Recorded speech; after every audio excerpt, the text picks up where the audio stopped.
Realities of playing the violin. Note reading and playing by ear are two skills that you need to master in order to become an effective violinist, okay?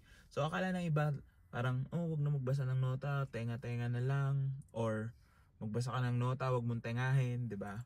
But in reality, you could actually use both, no? Kasi ako naniniwala ako essentially, of course, note reading is an important skill. Dapat alam mo yan pag nagva-violin ka, because we're basing our music sheets on note reading, 'di ba?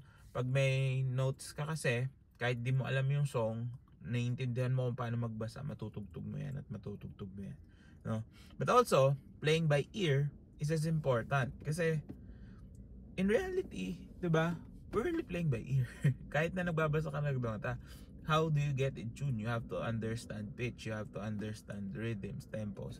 Lahat 'yan importante. So you have to also train your ears. So maganda na may background ka on both and you can do both effectively, 'di ba? Kung may dumating sa point na walang pyesa, you could listen and you can play it on your instrument, 'di ba? So maganda 'yon. Ngayon, kung hindi ka naman sure sa mga ipe-play mo and you don't have time to practice, if you have good sight reading skills, you can do it as well, 'di ba? So wag natin silang paghiwalayin, because as a violinist, you need to be well-rounded in both. You have to understand how to listen to music properly and be able to translate that into your playing, and also you have to understand how to read notes properly, kasi pag hindi ka marunong magbasa, you are very limited as a violinist, diba? If you wanna play in a group, if you wanna play solo, and you want to have really basically unlimited playing skills, kasi lahat matutugtog mo as long as may music sheet, diba?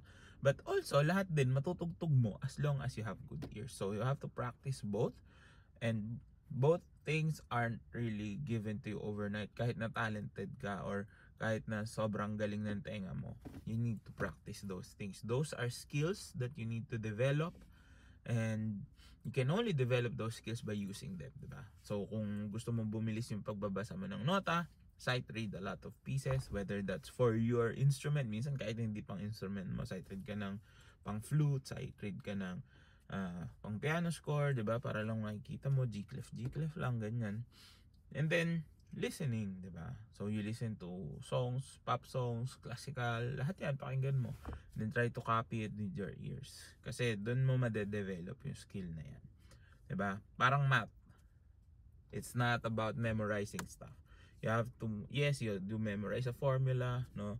But then the skill comes in, no? Pag kung paano yung process na yun happens.